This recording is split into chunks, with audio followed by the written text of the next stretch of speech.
E aí pessoal, tudo bem? Eu sou o Wellington em mais um vídeo e hoje a gente vai bater um papo muito legal com o Rodrigo Rodrigues, que é CTO do Gympass. Rodrigo, muito obrigado. Obrigado pelo convite. Bom, Rodrigo, e resumidamente, o que o Gympass faz para ajudar a vida das pessoas efetivamente? Bom, o Gympass é um marketplace de 3 lados. Nós temos o usuário que quer frequentar uma atividade física, frequentar uma academia. Nós temos a própria academia, que faz parte do nosso marketplace, né, oferecendo modalidades esportivas. E nós temos a empresa, que acaba contratando os serviços do Gympass para oferecer como benefício dos seus funcionários, né.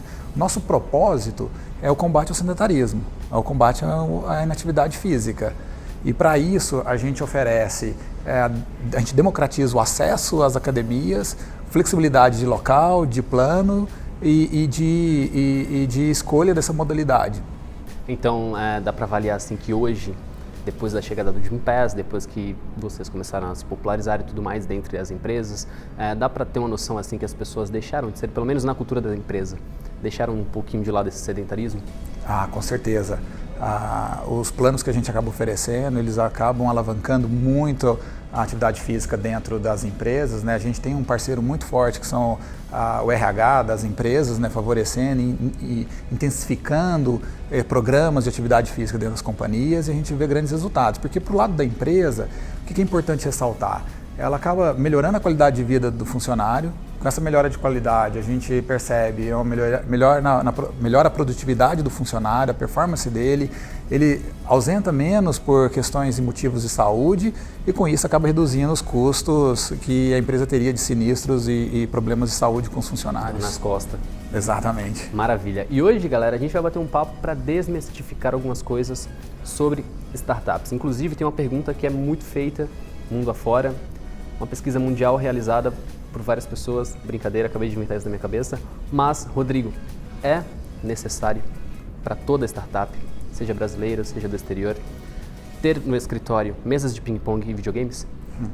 Não é necessário, mas a gente encontra muitas vezes nas startups esse ambiente mais descontraído, ele favorece muito a integração entre os times, né? Então gera um pouco mais de empatia, você entra um pouco mais no ambiente corporativo com outras equipes que você não está acostumado a trabalhar e lógico, acaba sendo uma área de descompressão das equipes.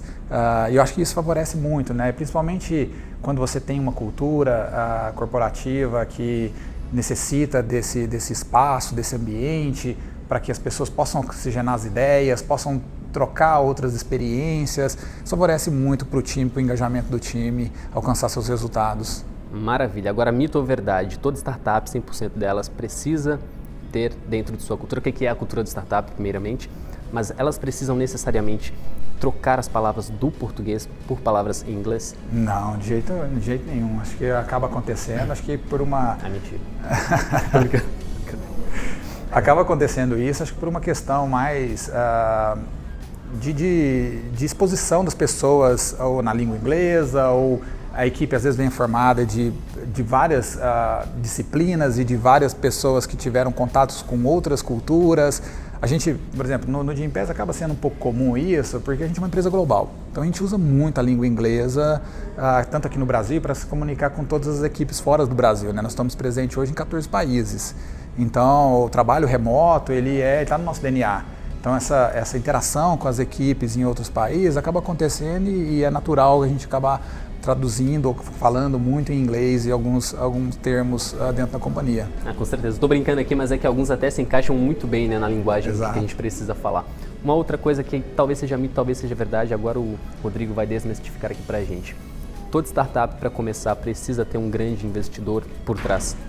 Não necessariamente. Acho que a maioria das startups que eu conheço e que eu tive a oportunidade de contactar, acho que principalmente no que a gente fala aí o jargão em inglês, né, no early stage, né, no início da execução, né, que você tem que tirar a ideia do papel para poder provar a viabilidade do seu negócio, não requer grandes investimentos, né? Então, tem um plano estratégico associado àquela rodada de investimento, né, a primeira rodada de investimento, você precisa criar o seu MVP, né, seu mínimo produto viável, mostrar que existe mercado para aquilo, para que outras rodadas aconteçam. E aí, à medida que você vai crescendo, você vai escalando o negócio, que você vai tendo outras oportunidades de crescimento, vai vendo outras oportunidades de mudar o seu produto digital ou o seu produto que você está trabalhando, vão exigir novas rodadas de investimento. Mas para começar, nem sempre necessita de grandes investimentos.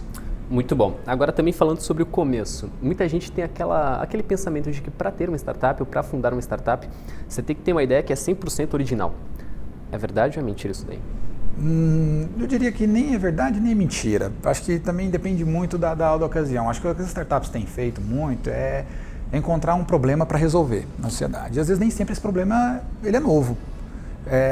O que eles acabam encontrando muito são soluções inovadoras para um problema antigo. E a gente acaba associando muito essa criação ou essa implementação dessa solução como algo muito inovador. E quando você, poxa, como é que eu não tive essa ideia antes, né? Você fala assim, questões como as fintechs que estão surgindo. Eu estava pensando exatamente nas fintechs. Exato. Você fala, cara, os bancos estão aí, por exemplo, há mais de 90 anos. Tem bancos no Brasil com 90 anos. E eles já conhecem muito bem esse mercado. Então a gente vê que as fintechs elas acabam encontrando muito questões orientadas à experiência do usuário, ao atendimento do cliente, nichos que alguns grandes bancos, por exemplo, não conseguiram entrar ou penetrar e satisfazer o cliente. Então acho que não tem muita inovação nesse aspecto. Outras com certeza são muito disruptivas. A gente pega questões como o Uber, a própria Netflix. Então acho que tem casos e casos para a gente avaliar. Maravilha. No lance da digitalização, uma startup que nasce agora no berço com pessoas super jovens e tudo mais, aquela galera que são os nativos digitais, talvez ela tenha mais chances de ter sucesso ou é uma coisa equiparável com qualquer outra faixa etária? Não, é comparado com qualquer outra faixa etária. Eu acho que uma característica que a gente encontra nas startups, quando a gente encontra assim que é formada por muitos jovens, é que para resolver esses problemas, para implementar essas soluções inovadoras, a gente acaba precisando trazer disciplinas que são relativamente novas. Você pega uma disciplina como Data Science, dificilmente você vai encontrar pessoas com uma experiência maior do que 8, 10 anos na área de Data Science, é uma área muito nova. A mesma coisa acontece para a área de Design e UX, User Experience, para definir uma bela jornada, uma bela experiência de um produto digital, é uma disciplina relativamente nova. Então, você vai conseguir, não vai conseguir pessoas tão experientes ainda nessa área, né? Com um histórico na carreira profissional de 20 anos atuando nesse tipo de disciplina. Então, aquele famoso mito ou verdade sobre as startups serem 100% jovens é um mito? É um mito. Eu mesmo vim de um grande banco antes de me juntar ao Gympass, né? Então, já passei por outras startups antes também, fiz algumas experimentações. Mas no Gympass mesmo a gente tem muito, a diversidade é um dos nossos valores, inclusive, a gente procura até equilibrar muito bem isso, sabe? Pessoas que têm experiência para uma determinada posição, para um determinado objetivo, uma determinada função, tem funcionado muito bem. Muito bom, então hoje parando para pensar, startups têm um modelo de negócio muito funcional e as grandes empresas também têm um modelo de negócio muito funcional. Fica difícil para a galera que está no mercado de trabalho escolher para qual lugar que eles vão? É mais difícil talvez, digamos assim? Olha, eu acho que tudo, dando a minha opinião aqui, tudo começa com o propósito, né? Com o que você quer trabalhar, o que você quer resolver para a sociedade, o que te faz feliz. Eu acho que as grandes empresas, corporações, uma startup, elas oferecem ambientes em alguns momentos similares e outros momentos muito diversos. Por exemplo, as grandes corporações geralmente possuem um legado, têm uma governança muito rígida, os processos são um pouco mais burocráticos, demora-se a tomar essa decisão, eles têm um apetite a risco diferente das startups, então todo esse ecossistema ele acaba, de certa forma, impedindo um crescimento acelerado, né? As startups não, elas já têm uma gestão de risco, elas têm um apetite de risco bem maior que as grandes corporações.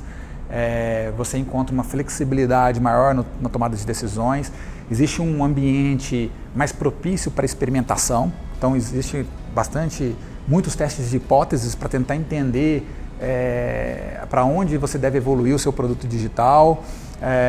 Geralmente novas tecnologias podem ser implementadas nas startups, enquanto nas grandes corporações você ainda tem que lidar com um certo legado.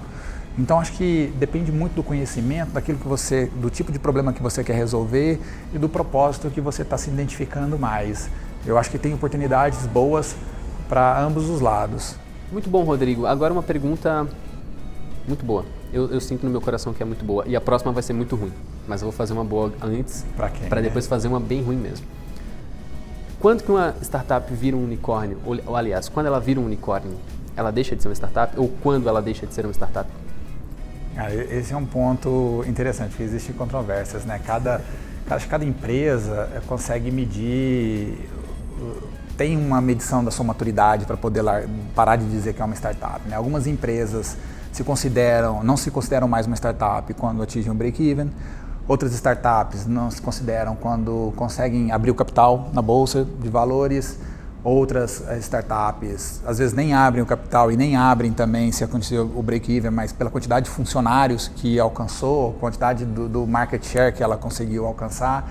Então acho que não tem uma fórmula mágica que define quando é que é o momento adequado de deixar de ser uma startup. Você pega casos, por exemplo, a Uber, que tem mais de 8 anos no mercado, abriu o IPO ainda rodando negativo, só na área de tecnologia que eu me recordo, tem mais de 4 mil funcionários.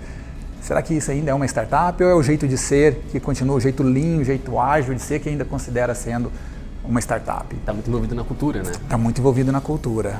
Eu ficaria mais com essa última opção, se você continua ainda tendo um processo de decisão rápido, lean, ágil, ainda com esse apetite a risco, desafiando o mercado, fazendo muitas experimentações, eu acho que ainda está no ritmo de startup.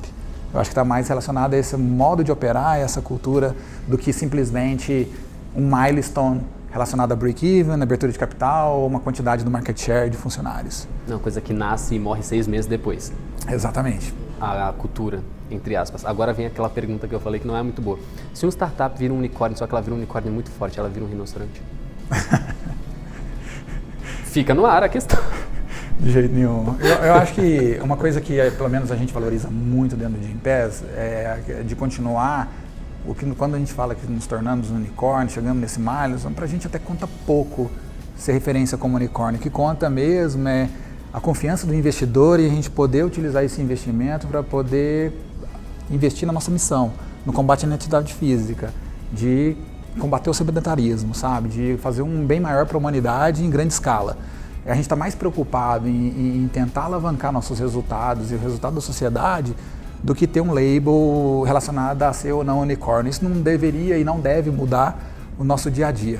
Perfeito. Não é aquela coisa que as empresas grandes precisam ter medo das startups. Eu acho que todo mundo tem que trabalhar em conjunto para ajudar as pessoas, porque no fim das contas, tudo que a gente tem aqui hoje, tudo que a gente faz hoje é pensando nas pessoas. Perfeito. Acho que é legal ter esse reconhecimento pelo mercado, que acho que a gente superou uma barreira, mas acho que tem muito mais por vir, né? Então, acho que o desafio é bem maior agora, acho que temos uma responsabilidade, vamos dizer assim, bem maior do que antes. Maravilha. Senhoras e senhores, Rodrigo Rodrigues, faça um exercício. Muito obrigado, cara. Obrigado, né? Valeu.